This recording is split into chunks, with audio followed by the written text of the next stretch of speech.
Hello everyone, एक बार फिर से आपका EW365D पे हार्दिक अभिनंदन है। आई होप कि आप लोग सभी लोग स्वस्थ होंगे, अच्छे होंगे, दिल लगाकर पढ़ाई कर रहे होंगे। मैं भी स्वस्थ हूँ, मैं भी अच्छा हूँ और इसी अच्छे इवनिंग के साथ हम क्या करते हैं, आज के टॉपिक की शुरुआत करते हैं। माय फ्रेंड, जैसा कि आप जान रहे हैं कि यहाँ पे सिंथेसिस ऑफ सेंटेंस की क्लास आपके सामने लाई जा रही है। और कहीं ना कहीं ये जो बोर्ड के बच्चे हैं क्लास 12 के, डिप्रेशन में कहीं ना कहीं जाते हैं, अपने माइंड में गलत धारणाएं ले लेते हैं कि अगर यार मैं अपने क्लास 12 में अच्छा नंबर नहीं ला पाऊंगा तो मैं अपने पेरेंट्स को क्या मुंह दिखाऊंगा, मैं क्या बताऊंगा, अगर अच्छा रिजल्ट नहीं बनेगा तो क्या होगा। तो यहाँ पे आपकी टेंशन समाप्त होने वाली है। सबसे पहले जो आज का हमारा टारगेट रहेगा माय स्टूडेंट, वो क्या रहेगा कि आप देखेंगे कि आज का हमारा जो टॉपिक है यूज ऑफ एडजेक्टिव क्लॉज। जो आपके बारे में यहाँ पे जो सिंथेसिस के बारे में आपको मैं बता रहा हूँ, वो बता मैं क्या रहा हूँ कि दो सिंपल सेंटेंस को ऐड करके, कंबाइन करके कैसे एक कॉम्प्लेक्स सेंटेंस का हम क्या करते हैं, फॉर्मेशन करते हैं।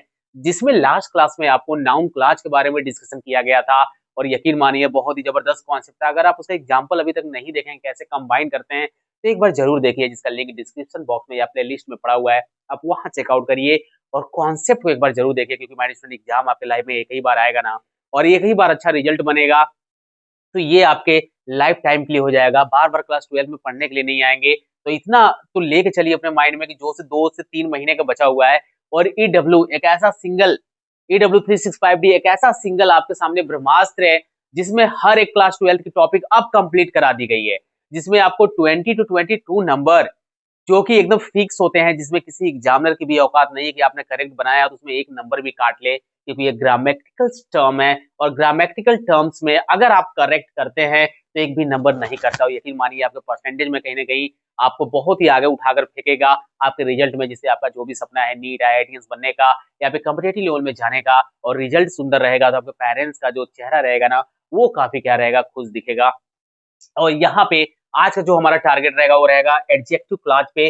तो हम लोग देखेंगे कि एडजेक्टिव क्लॉज होते कौन कौन से हैं, एडजेक्टिव क्लॉज को कैसे पहचानेंगे, कि कैसे दो सेंटेंस को हम क्या करेंगे, कंबाइन कब करेंगे, कब एडजेक्टिव क्लॉज का यूज होगा, और कैसे दो सिंपल सेंटेंस को हम क्या करेंगे, ऐड करके, कंबाइन करके एक नया कॉम्प्लेक्स सेंटेंस बनाएंगे। और माय स्टूडेंट, मैंने आपको बताया था मैं यहाँ पे थोड़ा सा एक्सप्लेनेशन दूंगा, थोड़ा सा बॉक्स बना के, और मैं यहाँ पे एक्सप्लेनेशन दूंगा, ठीक है। और यहाँ पे आपके मैं क्वेश्चन को सॉल्व कराऊंगा, तो कहीं जाइएगा मत, क्योंकि आप कहीं पे हमारी स्टूडेंट, सबसे बड़ी बात तो ये है कि हम लोग के सामने जितना आप देख रहे हैं जो स्पेस है ना, इसी में मैं आपके सामने 4 से 5 एग्जांपल ला देता हूँ और सॉल्व करा देता हूँ, जो मोर देन एनफ है आपके लिए, और कहीं ना कहीं आपके लिए बहुत ही बेनिफिशियल होगा। चलिए बिना समय गवाए चलते हैं अब आज की टॉपिक की तरफ। बस ध्यान से देखिएगा कि जो मैं यहाँ पे कॉन्सेप्ट बता रहा हूँ ये एक्चुअल में कॉन्सेप्ट है क्या, पहले इसको समझिएगा आप। मैंने आपको बताया था, थोड़ा सा जो बच्चे नए होंगे सबसे पहले वो जान ले कि जो कॉम्प्लेक्स सेंटेंस होता है माय डियर स्टूडेंट, जो भी आपका कॉम्प्लेक्स सेंटेंस होता है ना, यानी कि कॉम्प्लेक्स सेंटेंस बनाने के लिए मैंने आपसे बोला था कि ये आपके दो क्लॉज को क्या करता है, कंबाइन करता है। दो क्लॉज को क्या करता है, कंबाइन करता है। एक क्लॉज आपका जो होगा वो आपका होगा प्रिंसिपल क्लॉज, एक आपका क्या होगा, प्रिंसिपल क्लॉज होगा। और जो सेकेंड आपका होगा वो आपका होगा सब ऑर्डिनेट क्लॉज, सब ऑर्डिनेट क्लॉज आपका होगा। और माय स्टूडेंट, मैंने आपको बताया था कि जो सब ऑर्डिनेट क्लॉज होता है वो आपके 3 टाइप्स के होते हैं। मैं यहाँ पे लिख रहा हूँ शॉर्ट फॉर्म में, आप समझ जाइएगा कि अगर आप नोट्स बना रहे हैं ना तो आप वहां पे लिखते रहिएगा। जब सब ऑर्डिनेट क्लॉज की बात की जाएगी तो सबसे पहले मैंने बताया था माय स्टूडेंट कि नाउन क्लॉज का हम यूज करके क्या करेंगे, हम दो सिंपल सेंटेंस को ऐड करके एक नया कॉम्प्लेक्स सेंटेंस का फॉर्मेशन करेंगे। और दूसरा आपका था my dear student adjective clause, adjective clause था। और तीसरा आपका क्या था, एडवर्ब क्लॉज था। और यकीन मानिए अगर ये तीनों आ गया ना, और उसके बाद से जो आपकी मैंने क्लासेस ली है कि कैसे आप प्रेजेंट यहाँ पे सेंटेंस कैसे आप यहाँ पे बनाएंगे, और कैसे पास्ट यहाँ पे कंपाउंड सेंटेंस कैसे बनाएंगे, और उसमें भी मैंने आपको पार्टिसिपल बताया था, present participle, past participle, perfect participle. तो हर एक आपको जो यहाँ पे सोल्यूशन दी गई है, सबका लिंक और सबका यहाँ पे मैं प्ले लिस्ट में हर एक क्लास पढ़ा हुआ है, आप जरूर चेकआउट करके देखिए, क्योंकि कहीं ना कहीं आपके एग्जाम में ये 2 से 4 नंबर आपको बहुत सारे बच्चों से, लगभग 15 से 20 हजार बच्चों से आपको उठा के आगे रखेगा, और आपके लिए ये बहुत ही जरूरी है।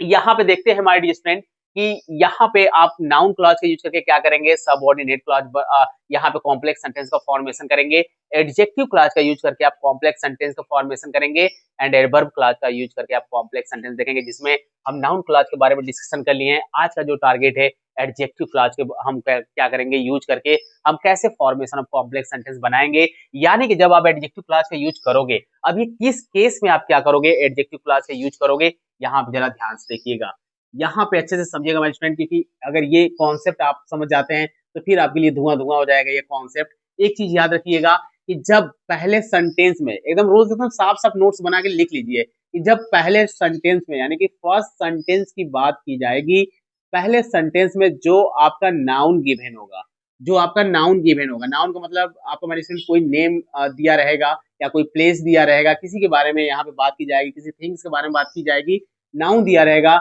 या फिर आपका क्या गिवन रहेगा, प्रोनाउन गिवन रहेगा। क्या गिवन रहेगा आपका, प्रोनाउन गिवन रहेगा। तो इसके बारे में यानी कि अबाउट इट, इसके बारे में आपका क्या होगा, बी सेंटेंस जो आपका होगा, यानी कि जो आपका सेकेंड जो आपका सेंटेंस होगा, अगर उसमें इसकी बात कही गई है यानी कि अबाउट इट सेकेंड सेंटेंस में क्या होगा, इंफॉर्मेशन गिवन होगा। ठीक है, इज गिवन आपका क्या होगा, इंफॉर्मेशन गिवन होगा। तब आप क्या करेंगे माय स्टूडेंट, आप एडजेक्टिव क्लॉज बनाकर कॉम्प्लेक्स सेंटेंस क्या करेंगे, बनाएंगे। एडजेक्टिव क्लॉज का यूज करके आप क्या करेंगे, कॉम्प्लेक्स सेंटेंस बनाएंगे। नहीं समझ में आया एक बार फिर से सुन लो मेरे भाई, क्योंकि यही आपका मेन है कि कब हमको यूज करना है एडजेक्टिव क्लॉज का।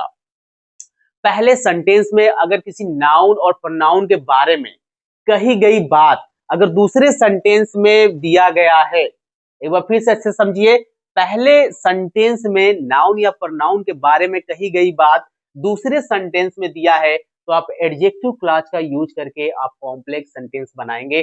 बस मेरे भाई, बाकी और कोई भी यहाँ पे आपको ज्यादा दिमाग नहीं लगाना है, बस प्रैक्टिस करनी है। और ये मैंने जो रूल्स बताया है ये उन बच्चों के लिए है जो फर्स्ट टाइम मुझे यहाँ पे सुन रहे हैं और जिनको लग रहा है कि यार वास्तव में यहाँ पे जो है पढ़ने का मजा अलग फील हो रहा है। तो वास्तव में यहाँ माय स्टूडेंट आपको मजा आएगा, क्योंकि अभी तो यहाँ मैं क्वेश्चन सॉल्व कराऊंगा, फिर मैं यहाँ पे भी आपको बताऊंगा कि यहाँ पे कौन सा आपका प्रिंसिपल क्लॉज है और कौन सा आपका यहाँ पे एडजेक्टिव क्लॉज है। और एक चीज यहाँ पे और याद रखिएगा माय स्टूडेंट कि ये जो आप देख रहे हैं एडजेक्टिव क्लॉज जो आपके होते हैं, ये कोई शॉर्ट ट्रिक नहीं है मेरे माय डियर स्टूडेंट यहाँ पे, और यहाँ पे आपको ये याद करना ही पड़ेगा। और सबसे अच्छी चीज ये है कि हु, जो कि आप जानते हैं कि हु का मतलब क्या होता है, कौन। अब इसका यूजेज बताया गया है आपको, एडजेक्टिव में भी बताया गया और प्रोनाउन में भी बताया गया है कि कहाँ पे कब आप यूज करेंगे। तो EW365D पे आप पार्ट ऑफ स्पीच के अगर प्लेलिस्ट में जाते हैं तो वहां आपको प्रोनाउन का कॉन्सेप्ट मिलेगा, इंट्रोगेटिव प्रोनाउंस पढ़िए, एडजेक्टिव आप इंट्रोगेटिव एडजेक्टिव आप पढ़ लीजिए, तो वहां पे आपको समझ में आएगा कि यार ये हु होता है क्या है, हुज क्या होता है, हुम क्या होता है। मैं यहाँ पे ऐसे बता देता हूँ, हु का मतलब होता है कौन, जो कि आराम से लिखते रहिएगा, ठीक है। मैं यहाँ पे एक्सप्लेन बस कर रहा हूँ क्योंकि मेरे पास स्पेस नहीं है कि मैं कहीं पे भी लिखूं। और इसका मैंने आपके हर एक क्लास अगर आप मेरे आप देखेंगे 1 बाय 1 तो कहीं ना कहीं हु का कॉन्सेप्ट, हुम का कॉन्सेप्ट सब आपको बताया गया है, कुछ भी छूटा नहीं है। तो हु का मतलब होता है माय डियर स्टूडेंट आपका कौन, और जब बात आप करेंगे कौन की तो ये हमेशा क्या होता है, ये ह्यूमन यानी कि पर्सन के लिए हम इसका यूज करते हैं।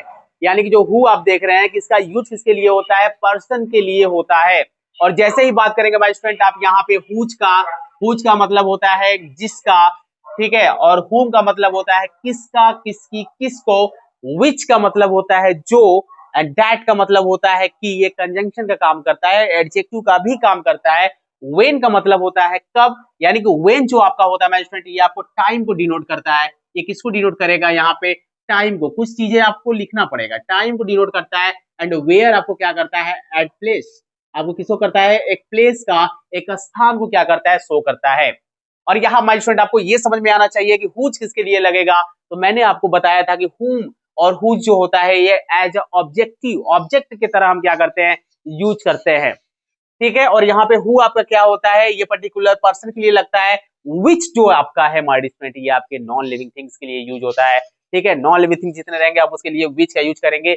बहुत ही सिंपल सा एक फंडा है माय स्टूडेंट, जितना मैंने बता दिया है ना, इससे बाहर तो एग्जामिनर की औकात नहीं कि वो आपको क्वेश्चन देगा। कोई एग्जामिनर यूपी बोर्ड का देख रहा है और मुझे सुन रहा है ना, कि उसे लग रहा है कि यहाँ पे इसको थोड़ा सुन लेना चाहिए, मुझे देख रहा है ना, वो इससे टफ तुम कॉम्प्लेक्स सेंटेंस इससे ज्यादा टफ एग्जाम्पल दे के दिखाओ बच्चों को, और बच्चे यूं चुटकी में ऐसे उड़ा देंगे। यहाँ पे क्योंकि वो EW365D के स्टूडेंट है और यहाँ पे अगर आप जुड़े हैं तो आपको समझ में चीजें बेशक अच्छे तरीके से आएंगी। यानी कि मैंने बोला पर्सन के लिए ये एज अ ऑब्जेक्ट आपको फील करा देगा सेंटेंस, विच का मतलब जो नॉन लिविंग थिंग्स के लिए लगेगा। कनेक्ट करने के लिए दो वर्ड को हम डेट का यूज करते हैं, जहां पे सेंस लिख लेगा। वेन का मतलब होता है जब टाइम के बारे में बात की जाएगी, अब वेन का यूज करेंगे, एंड एट प्लेस के बारे में बात की जाएगी तो वेयर का यूज करेंगे। वो सेंटेंस आपको फील ऐसा कराएगा। आइए चलते हैं और देखते हैं कि अब कैसे हम सेंटेंस को कंबाइन करेंगे। और अगर आप ये कंबाइन कर पा रहे हैं और समझ जा रहे हैं ना, तो समझ लीजिए ये बेस्ट है और आपका 2 नंबर कहीं ना कहीं आपको मिल जाएगा, क्योंकि ये पूरे सिंथेसिस ऑफ सेंटेंस, यानी कि जो आपका simple sentence, compound and complex है, तीनों से आपका 2 से 4 नंबर क्वेश्चन आएगा हमारे स्टूडेंट। तो हर एक कॉन्सेप्ट पढ़ना बहुत जरूरी है। The boy came here, he is my son. कैसे यहाँ पे कनेक्ट करेंगे हमारे स्टूडेंट, क्या लग रहा है यहाँ पे अगर बात कर की जा रही है माई सन की ना, तो माई सन है क्या? एक पर्सन है। माई सन एक पर्सन की बात की जा रही है, यहाँ पे पर्सन की बात की जाएगी तो कनेक्टिंग जो आप कनेक्ट करेंगे वो आपको यही दिख रहा है कि सर अभी तो आपने बताया कि जो हु है ये हम क्या करते हैं, पर्सन के लिए यूज करते हैं। सिंपल लग रहा है ना, सेंस फील करा दे रहा है ना, यानी कि कॉन्सेप्ट पता हो गया तो फिर इसको आप उड़ाना सीख जाएंगे। यानी कि यहाँ पे मैं क्या करूंगा, अच्छा द बॉय केम हेयर, जो मैंने यहाँ पे ये एक्सप्लेनेशन आपको दी है, जरा इसको समझ लेते हैं कि मैंने सही दिया है कि गलत दिया है। द बॉय केम हेयर, लड़का यहाँ जो आया, यहाँ पे लड़का आया, ही इज माई सन, वो क्या था, वो मेरा सन था, मेरा बेटा था, वो मेरा बेटा था। तो यानी कि इस बॉय के बारे में बात की गई है इसमें, इस वाले स्टेटमेंट में, तब आप एडजेक्टिव क्लॉज का यूज करके आप क्या कर सकते हैं, सेंटेंस को कंबाइन कर सकते हैं। मैं यही तो एक्सप्लेन किया था हमारी डियर स्टूडेंट, मैंने यही तो एक्सप्लेन किया था। द बॉय आप बनाएंगे यहाँ पे द बॉय, अब यहाँ पे कनेक्ट करिए आप, यहाँ पे मैं इसको रेड से कनेक्ट करता हूं। The boy who, the boy who came here is my son। the boy who came here, लड़का जो यहां आया वो मेरा क्या है, सन है, मेरा बेटा है। मैंने कहां से कनेक्ट किया मैनेजमेंट, आप देख रहे हैं, the boy who came here is my son. अच्छा एडजेक्टिव है हमारे डियर स्टूडेंट, तो कहीं ना कहीं वो नाउन को क्या करेगा, नाउन और प्रोनाउन को मॉडिफाई करेगा। या मैंने जब एडजेक्टिव क्लास आपको पढ़ाया था तो आपको वहां पे भी मैंने बताया था, ठीक है। एडजेक्टिव क्या होता है, किसी नाउन और प्रोनाउन को मॉडिफाई करता है। आप देखिए ना यहाँ पे द बॉय हु, इस बॉय के बारे में हु, ये किसको कर रहा है, द बॉय को मॉडिफाई कर रहा है कि यहाँ पे आया वो क्या है, इज माई सन, वो मेरा क्या है, बेटा है। अगर यहाँ पे बात की जाएगी माय डियर स्टूडेंट कि आप मुझे ये फाइंड करके दिखाइए कि कौन सा यहाँ प्रिंसिपल क्लॉज है और कौन सा यहाँ पे आपका एडजेक्टिव क्लॉज है, तो आप कैसे यहाँ पे पहचानेंगे। तो जहां पे माय डियर स्टूडेंट आप देख जाएंगे कि एडजेक्टिव क्लॉज ये जो आप याद किए हैं, जिनके साथ लगा हुआ है, जिनके साथ लगा हुआ है वो आपका क्या होगा हमारे स्टूडेंट, वो आपका होगा एडजेक्टिव क्लॉज, बाकी होगा प्रिंसिपल क्लॉज। देखिए the boy came here, he is my son. अब यहाँ पे आप देख रहे हैं कि लिखा हुआ है द बॉय इज माई सन, ठीक है। अब यहाँ पे हु केम हेयर, जो यहाँ तक आपका वर्ड दिया हुआ है, जरा ध्यान से देखिएगा, हु लगा हुआ है ना, हु केम हेयर, यहाँ पे ये आपका क्या है, अलग क्लॉज शो कर रहा है। ये आपका हो गया माय स्टूडेंट आपका एडजेक्टिव क्लॉज, ये आपका हो गया एडजेक्टिव क्लॉज। और द बॉय इज माई सन, ये आपका हो गया प्रिंसिपल क्लॉज, कि वो जो लड़का है वो मेरा सन है। ये अपने आप में कंप्लीट है, ये अपने आप में कंप्लीट है। तो जो मैंने आपसे यही तो बताया था आपके इंट्रोडक्शन वाले क्लास में कि जो प्रिंसिपल क्लॉज होता है वो क्या होता है मैनेजमेंट आपका, इंडिपेंडेंट होता है। सब ऑर्डिनेट क्लॉज क्या होता है, डिपेंडेंट होता है। डिपेंडेंट होगा किस तरीके से, यहाँ पे 3 तरीके से यहाँ पे सब ऑर्डिनेट को हमने बांटा है। और यही पे एडजेक्टिव क्लॉज की तो बात की गई है, हु केम हेयर, जो यहाँ आया।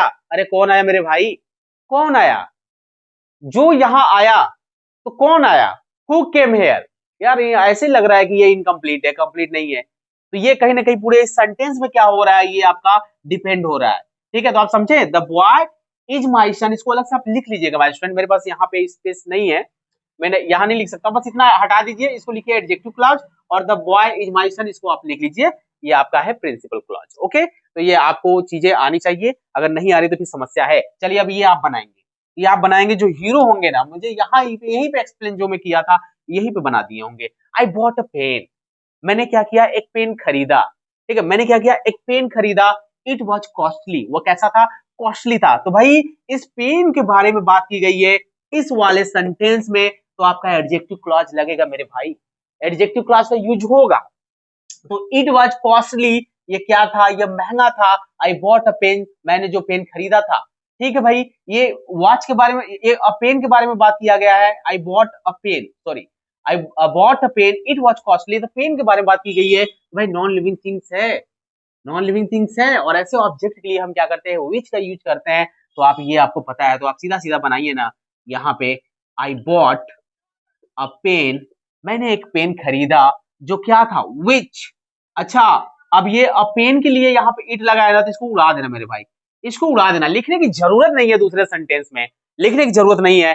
It I bought a pen which was, आप डायरेक्ट लिखिए, which was costly, which was costly. अब यहाँ पे प्रॉब्लम यहाँ पे ये आएगी कि सर यहाँ पे मुझे बताइए कि यहाँ पे कौन सा प्रिंसिपल क्लॉज है यहाँ पे, और कौन सा आपका एडजेक्टिव क्लॉज है, यहाँ पे कौन सा प्रिंसिपल है क्लॉज है, कौन सा यहाँ पे एडजेक्टिव क्लॉज है। अगर मैं यहाँ पे बात करूं भाई स्टूडेंट, तो यहाँ पे आप विच देख रहे हैं ना, यहाँ पे आप विच देख रहे हैं ना, तो यहाँ पे आपको ऐसा लग गया कि अरे यार जहां से विच जो विच हुआ है, विच है, विच लगा है, और इसके आगे वाला सेंटेंस आप देखेंगे, विच वाज कॉस्टली, जो महंगा था। अरे क्या महंगा था मेरे भाई, जो मैंने पेन खरीदा, आई बॉट अ पेन, जो मैंने पेन खरीदा था वो महंगा है ना। तो जब आप बात करेंगे कि आई बॉट अ पेन, मैंने एक पेन को क्या क्या खरीदा, तो ये अपने आप में कंप्लीट है कि ये है, सर ये कंप्लीट है। तो बिल्कुल माय स्टूडेंट, ये आपका हो गया प्रिंसिपल क्लॉज, ये आपका क्या हो गया, ये आपका हो गया प्रिंसिपल क्लॉज। क्योंकि आपको पता है माय डियर स्टूडेंट कि प्रिंसिपल क्लॉज इंडिपेंडेंट होता है, और जो आपका आ, आ, जो सबऑर्डिनेट क्लॉज होता है आपका इंडिपेंडेंट होता है। अब यहाँ पे विच वाज कॉस्टली आप बोल रहे हैं ना, तो ये आपका क्या हो गया, ये आपका हो गया एडजेक्टिव क्लॉज। अगर मजा आ रहा है माय डियर स्टूडेंट ना, तो प्लीज ज्यादा से ज्यादा उन स्टूडेंट के बीच में शेयर करिए जिनका एग्जाम आने वाला है, कम से कम वहां तक पहुंचाइए, उनको बोलिए कि एक बार अच्छे से कॉन्सेप्ट को समझे, उनके पास जो भी बुक है जो प्रीवियस ईयर उठाए, और क्वेश्चन जैसे माइंड में स्ट्राइक किया ना कि यार इस वाले का है, वो क्वेश्चन को आप उड़ा दोगे, आपको कहीं पढ़ने की जरूरत नहीं है, बुक उठाने की भी जरूरत नहीं है, अगर यहाँ से एक्सप्लेनेशन आप सुनते हैं तो। आई मेट अ मैन, मैंने एक आदमी से मैं क्या किया, मिला, मैन होना चाहिए था मैं यहाँ पे, मैन, ठीक है, मैंने एक आदमी से मिला, his father was a doctor, उसके पिताजी क्या थे, डॉक्टर थे, उसके पिताजी, उसके, तो यहाँ पे मैंने क्या बोला था, हुज का मतलब उसका, उसका, उसकी, उसको, ठीक है, और हुम का मतलब जिसका, जिसकी, जिसको। ठीक है, मजा आ रहा है, ऐसा लग रहा है लिरिक चल रहा है यार।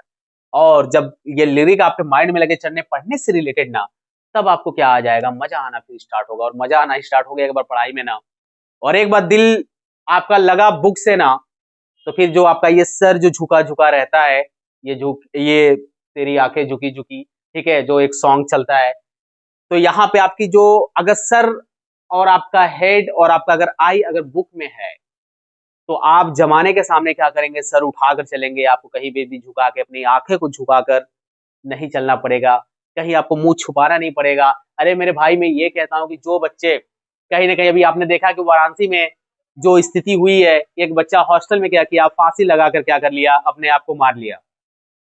जब उसके रूममेट को पता चलता है कि दरवाजा बहुत समय से बंद है, तब उसने ट्राई किया कि भाई कुछ ना कुछ तो चीजें गड़बड़ हुई है, और जब पता चला गया ओपन करके, तो उसकी क्या हो चुकी है, डेथ हो चुकी है, फंदे से लटक चुका है, और उस बच्चा अभी ज्यादा बड़ा भी नहीं है। तो ये डिप्रेशन आप समझ रहे हैं कहाँ पे जा रहा है आपको लेके। मरने से पहले उसने ये नहीं सोचा कि जो जिस माता पिता ने मुझे क्या किया, पाल पोस के इतना बड़ा किया था, मुझे तैयारी के लिए भेज दिया, मैंने 12th पास कर लिया किसी तरीके से, और कुछ बच्चे जो 12th पास नहीं कर पाते हैं जाकर सुसाइड करते हैं।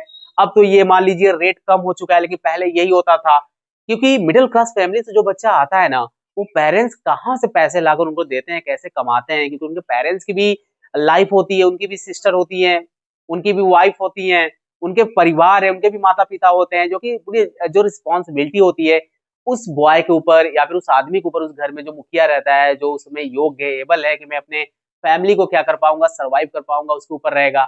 लेकिन आप ऐसा अगर डिसीजन ले लेते हैं कि मुझे क्या करना है, मुझे तो सुसाइड ही करना है यार, मैं पढ़ने में बहुत कमजोर हूँ, मुझसे नहीं हो पा रहा है, मैं फेल हो गया। अरे ठीक है मेरे भाई, फेल हो गए, गवर्नमेंट वाले जॉब से तुम क्या हो सकते हो, बाहर हो सकते हो, लेकिन अपने रियल लाइफ से लड़कर अपने राइट्स, यानी कि जो आपके पास है, अगर आप मेहनत अच्छे से किए हैं ना, तो आप उसके बल पे अपने लाइफ को क्या कर लेंगे, सरवाइव कर लेंगे। और जो लोग आपसे ये अपेक्षाएं रखते हैं कि ये हो जाएगा, वो हो जाएगा, बहुत सारे फ्रस्ट्रेशन है आज के जो लाइफ में, इससे आप दूर रहिए। हम लोग खुद दूर रहते हैं, ऐसा नहीं कि मैं आपके सामने यहाँ पे पढ़ा रहा हूँ तो मैं बहुत ही बड़ा या फिर बहुत ही बड़े लेवल का मैं यहाँ पे टीचर हूँ। मैं हम लोग तो यहाँ पे आपके सामने बस मेहनत ही उन बच्चों के लिए कर रहे हैं जो बच्चे गरीब है, जो बच्चे पुअर है, और उनके सामने हम लोग ने जो सोचा है कि जो हम लोग क्रांति लाएंगे वो उन्हीं बच्चों के लिए लाएंगे, और ऐसा करके भी दिखाएंगे। ये आने वाला समय बताएगा। अगर आप मुझे सुन रहे हैं, सपोर्ट करना अगर आप लोग का मुझे मिल रहा है ना, तो रियलिटी भी देखने के लिए तैयार रहिए कि कैसे सिचुएशन को चेंज किया जाता है, कैसे एक हिंदी मीडियम के बच्चे को भी चीजें सिखाई जा सकती हैं, कैसे मिडिल क्लास फैमिली के बच्चे जो नहीं अच्छे स्कूलों में एडमिशन ले पाते हैं उनके लाइफ में कैसे चेंजेस लाए जा सकते हैं। ये सब रिस्पॉन्सिबिलिटी W365D की टीम की है। इसके पीछे मेंबर्स कितने हैं, कौन नहीं है, सब आपके सामने अभी सीक्रेट है, सब आएगा आपके सामने।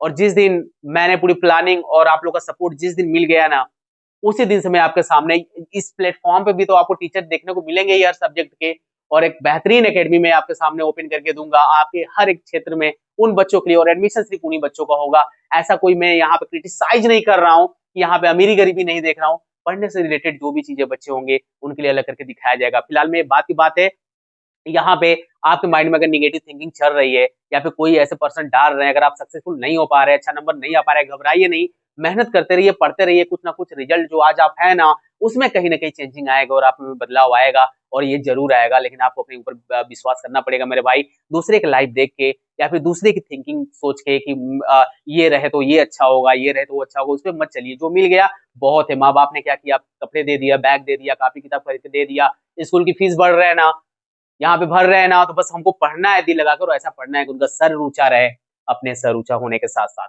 आइए चलते हैं अपने टॉपिक पे, देखते हैं। I met a man, his father was a doctor. उसके पिताजी क्या है, एक डॉक्टर है। मैं यहाँ पे बनाता हूँ मेरी स्टूडेंट, क्योंकि यहाँ पे दिखेगा नहीं, जरा ध्यान से देखिएगा यहाँ पे, ठीक है। मैं रेड पेन का यूज कर लेता हूँ क्योंकि यार ब्लू एंड ब्लैक हो गया है। आई मेट, मैं मिला एक आदमी से जिसके पिताजी, यानी कि मैं यहाँ पे लिख रहा हूँ हुज, इसका मैं कहाँ बनाऊंगा, चलिए मैं वहां बना दूंगा। हुज क्या थे भाई, his father was a doctor. तो भैया एक जो आदमी से ये मिला, मैंने मिला, ठीक है, his father was a doctor, इसके पिताजी क्या थे, डॉक्टर थे, तो इसके लिए बात की गई है ये ना, इसके लिए बात की गई है ये ना, तो इसको हटा देंगे। I met a man whose was a doctor. बस आप क्या करेंगे, इतना ही बनाएंगे। आप क्या करेंगे, इतना ही बनाएंगे। बताइए कोई प्रॉब्लम आ रही है क्या माय स्टूडेंट, आपको कोई यहाँ पे प्रॉब्लम आ रही है क्या? नहीं आ रही होगी माय स्टूडेंट, क्योंकि यहाँ पे आपके लिए बहुत ही जबरदस्त है।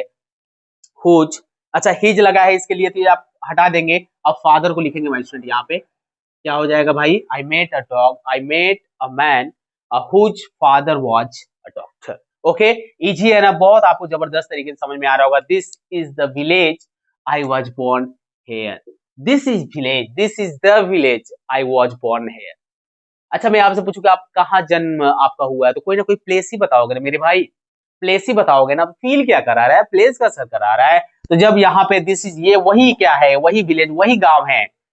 आई वॉज बोर्न हेयर, जहां पे मैं क्या किया था, जन्म लिया था। तो सिंपल सी बात है, प्लेस की बात की जा रही है सर, तो आप वेयर का यूज करके बना दीजिए ना, इतना सोचना क्यों है, आप वेयर का यूज करके बना दीजिए। तो यहाँ पे क्या हो जाएगा माय डियर स्टूडेंट आपका, this is the village, this is the village where, where, अब ये किसके लिए लगा है, दिस इज द विलेज, जहां पे मैं जन्म लिया हूं। ये गांव के लिए यहाँ पे कुछ भी ऐसा वर्ड तो दिया नहीं है कि आई वाज बोर्न हेयर, यहाँ पे ये दिया है, तो इसको आप रिमूव नहीं करेंगे, इसको आप रिमूव नहीं करेंगे। This is the village where I was born, ठीक है, वेयर, ठीक है। यहाँ पे आप एक बार अच्छे से देख लीजिए माय स्टूडेंट, यहाँ पे देख लीजिए, और ये विलेज के लिए यहाँ पे हेयर लगा हुआ है, आप इसको क्या कर दीजिए, यहाँ पे हटा दीजिए, ठीक है। यहाँ से आप क्या करिए, इसको हटा दीजिए। यहाँ पे आई हैव अ वॉच, मेरे पास क्या है, एक घड़ी है। The watch gives correct time, और ये जो वॉच है करेक्ट टाइम बताती है। तो यहाँ हमारे स्टूडेंट वॉच के लिए क्या लगा हुआ है, यहाँ पे अ वॉच है, यहाँ पे द वॉच है, ऐसे ही कैंसिल हो जा रहा है मेरे भाई, इसको कैंसिल करिए। और यहाँ पे जो वॉच है आपका नॉन लिविंग थिंग्स है ना, तो सीधा सीधा आपको लग रहा होगा सर विच लाइए ना, यहाँ पे विच लाइए, ठीक है। तो यहाँ पे आप क्या करेंगे माय स्टूडेंट, आई हैव, यहाँ मैं ब्लैक का यूज कर दे रहा हूँ, आपको बेटर तरीके से यहाँ पे अच्छा लगेगा, ठीक है, ताकि आप अच्छे से नोट्स भी जो बना रहे हैं ना वो आप बेटर तरीके से बना सकते हैं। I have a watch which, ये कट गया भाई, गिव्स करेक्ट टाइम, विच करेक्ट टाइम। बताइए कहाँ पे प्रॉब्लम आपको आई माय स्टूडेंट, यहाँ पे इसके कॉन्सेप्ट में। जबरदस्त कॉन्सेप्ट है मेरे भाई, अगर आप यकीन मानिए, अगर आपने अच्छे से समझा होगा ना, और नहीं समझ में आया होगा तो एक बार दो बार और अच्छे तरीके से मुझे सुन लीजिए। इससे बेटर एक्सप्लेनेशन आपको अगर कहीं पे और मिलता है तो आप बेशक वहां पे पढ़िए। यहाँ पे ओपन चैलेंज देके इंग्लिश ग्रामर में आपके सामने मैं आता हूँ, दिल लगा के बस पढ़ते रहिए, प्रैक्टिस कर लीजिए। एग्जाम से पहले मैं आपको कुछ क्वेश्चन सॉल्व भी कराएंगे प्रीवियस ईयर, और आपको दिखाएंगे सोल्यूशन यार, कि जो कॉन्सेप्ट मैं बताया हूँ कैसे होता है, कैसे सेंटेंस को पहचान जाओगे। पहले तो जो बच्चा प्रैक्टिस कर लेगा उसको जरूरत ही नहीं है लगाने की। तो दिल लगा के बस पढ़ते रहिए, अच्छे से लाइव में आगे बढ़ते रहिए, क्योंकि कहीं ना कहीं माता पिता का जो आपके ऊपर विश्वास है उस पर आपको खरा भी तो उतरना है। एक बार अच्छे से आप देख लीजिए आपके सामने जो भी चीजें हैं, और दिल लगा के बस अच्छे से पढ़ते रहिएगा, क्योंकि बार बार समय आपको मिलेगा नहीं, क्लास 12 में बार बार आओगे नहीं। और क्लास 12 की टॉपिक है माय स्टूडेंट, आपके छोटे क्लास की टॉपिक नहीं है ये। तो जो बताया जा रहा है, जो मेहनत यहाँ पे की जा रही है, कम से कम उसको थोड़ा सा यहाँ पे मैं जो बोल रहा हूँ 10 से 15% सुनिए, फॉलो करिए, अपने लाइफ में इंप्लीमेंट करिए। कहीं ना कहीं आपके लाइफ में बदलाव जरूर आएगा, आपका रिजल्ट अच्छा आएगा। रिजल्ट अच्छा आएगा तो जो माँ बाप के चेहरे पे जो खुशी आएगी ना, वो उसका हिसाब पे हिसाब होगा। यानी कि उनकी जो खुशियां होंगी वो कहीं ना कहीं उनको जो गिफ्ट मिलते होंगे उनसे बहुत ज्यादा बड़ी खुशी होगी, तो ये आपको देना है। तो मिलेंगे नेक्स्ट क्लास में जबरदस्त कॉन्सेप्ट के साथ, कि एडजेक्टिव क्लॉज हमारा क्या होता है, कैसे उसका यूज करके दो सिंपल सेंटेंस को मिलाकर एक कॉम्प्लेक्स सेंटेंस बनाएंगे। तब तक मेरे साथ आप बने रहिएगा। All the best.